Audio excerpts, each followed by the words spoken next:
ವರ್ಣಮಾಲೆ ಅಂದರೇನು, ಅದರ ವಿಧಗಳು, ಅದು ಯಾವ ರೀತಿ ಇದೆ ಅದರ ಬಗ್ಗೆ ವಿವರಣೆಯನ್ನು ವೈಭವ. ಕನ್ನಡ ವ್ಯಾಕರಣ ವರ್ಣಮಾಲೆ. ಕನ್ನಡದಲ್ಲಿ ಒಟ್ಟು 49 ಅಕ್ಷರಗಳಿವೆ. ಇವುಗಳನ್ನು ವರ್ಣಗಳೆಂದು ಕರೆಯುತ್ತಾರೆ. ಈ ಅಕ್ಷರಗಳ ಕ್ರಮಬದ್ಧ ಜೋಡಣೆಗೆ ವರ್ಣಮಾಲೆ ಅಥವಾ ಅಕ್ಷರಮಾಲೆ ಎಂದು ಹೆಸರು. ವರ್ಣಮಾಲೆಯಲ್ಲಿ 3 ವಿಧ: ಸ್ವರಗಳು, ವ್ಯಂಜನಗಳು, ಯೋಗವಾಹಗಳು. ಸ್ವರಗಳು ಸ್ವತಂತ್ರವಾಗಿ ಉಚ್ಚರಿಸಲಾಗುವ ಅಕ್ಷರಗಳು, ಸ್ವರಾಕ್ಷರಗಳು. ಒಟ್ಟು ಸ್ವರಾಕ್ಷರಗಳು 13. ಉದಾಹರಣೆ: ಆ ಇಂದ ಅವುವರೆಗೆ ಬರುವ ಅಕ್ಷರಗಳು ಸ್ವರಾಕ್ಷರಗಳು. ಸ್ವರಗಳಲ್ಲಿ 2 ವಿಧ: ಹ್ರಸ್ವಸ್ವರ, ದೀರ್ಘಸ್ವರ. ಹ್ರಸ್ವಸ್ವರ ಒಂದು ಮಾತ್ರ ಕಾಲದಲ್ಲಿ ಉಚ್ಚರಿಸಲಾಗುವ ಅಕ್ಷರಗಳು ಹ್ರಸ್ವ ಸ್ವರಾಕ್ಷರಗಳು. ಉದಾಹರಣೆ: ಆ, ಇ, ಉ, ರು, ಎ, ಓ.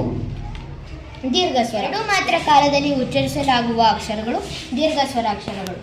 ಉದಾಹರಣೆ: ಆ, ಇ, ಉ, ಎ, ಐ, ಓ, ಔ. ವ್ಯಂಜನಗಳು ಸ್ವರಗಳ ಸಹಾಯದಿಂದ ಉಚ್ಚರಿಸಲಾಗುವ ಅಕ್ಷರಗಳು ವ್ಯಂಜನಾಕ್ಷರಗಳು.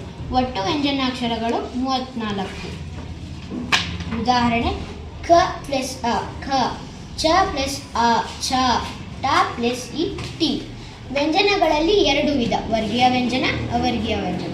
ವರ್ಗೀಯ ವ್ಯಂಜನ ಕ ಇಂದ ಮಾವರೆಗೆ ಬರುವ ಅಕ್ಷರಗಳು ಸ್ಥಾನಗಳಿಗೆ ಅನುಗುಣವಾಗಿ ವರ್ಗ ಮಾಡಿರುವುದರಿಂದ ವರ್ಗೀಯ ವ್ಯಂಜನ. ಒಟ್ಟು ವ್ಯಂಜನಾಕ್ಷರಗಳು ವರ್ಗೀಯ ವ್ಯಂಜನಾಕ್ಷರಗಳು 25. ಉದಾಹರಣೆ: ಕ ವರ್ಗ, ಚ ವರ್ಗ, ಟ ವರ್ಗ, ತ ವರ್ಗ, ಪ ವರ್ಗ. ವರ್ಗೀಯ ವ್ಯಂಜನಗಳಲ್ಲಿ 3 ವಿಧ: ಅಲ್ಪ ಪ್ರಾಣಾಕ್ಷರಗಳು, ಮಹಾಪ್ರಾಣಾಕ್ಷರಗಳು, ಅನುನಾಸಿಕಾಕ್ಷರಗಳು. ಅಲ್ಪ ಪ್ರಾಣಾಕ್ಷರಗಳು ಕಡಿಮೆ ಉಸಿರಿನಿಂದ ಉಚ್ಚರಿಸಲಾಗುವ ವ್ಯಂಜನಗಳು ಅಲ್ಪ ಪ್ರಾಣಾಕ್ಷರಗಳು. ಉದಾಹರಣೆ: ಕ, ಚ, ಟ, ತ, ಪ, ಗ, ಜ, ಡ, ದ, ಮ, ಬ. ಮಹಾಪ್ರಾಣಾಕ್ಷರಗಳು ಹೆಚ್ಚು ಉಸಿರಿನಿಂದ ಉಚ್ಚರಿಸಲಾಗುವ ವ್ಯಂಜನಗಳು ಮಹಾಪ್ರಾಣಾಕ್ಷರಗಳು. ಉದಾಹರಣೆ: ಕ, ಚ, ಟ, ಡ, ಪ, ಗ, ಜ, ಡ, ದ, ಬ.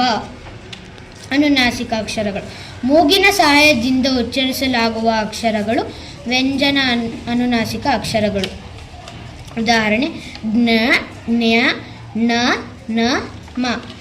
ಅವರ್ಗೀಯ ವ್ಯಂಜನ ಯಾ ಇಂದ ಳವರೆಗೆ ಬರುವ 9 ಅಕ್ಷರಗಳು ಅವರ್ಗೀಯ ವ್ಯಂಜನ. ಇವು ಉತ್ಪತ್ತಿಯಾಗುವ ಸ್ಥಾನಗಳು ಬೇರೆಯಾಗಿರುವುದರಿಂದ ಇವುಗಳನ್ನು ನಿರ್ದೇಶವಾಗದ ವರ್ಗೀಯದಲ್ಲಿ ಸೇರಿಸಿ ಹೇಳಲು ಬರುವುದಿಲ್ಲ.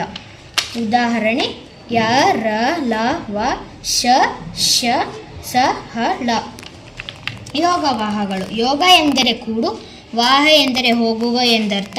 ಯೋಗವಾಹ ಎಂದರೆ ಕೂಡಿ ಹೋಗುವ, ಅಂದರೆ ಬೇರೆ ಅಕ್ಷರಗಳ ಜೊತೆಯಲ್ಲಿ ಮಾತ್ರ ಉಚ್ಚರಿಸಬಹುದಾದ ಅಕ್ಷರ ಎಂದರ್ಥ. ಉದಾಹರಣೆ: ಅಂ, ಅಹ. ಯೋಗವಾಹಗಳಲ್ಲಿ 2 ವಿಧ: ಅನುಸ್ವರ, ವಿಸರ್ಗ. ಅನುಸ್ವರ ಉದಾಹರಣೆ: ಸಿಂಹ, ಅಂಗಿ, ತಂಗಿ. ವಿಸರ್ಗ ಉದಾಹರಣೆ: ದುಃಖ.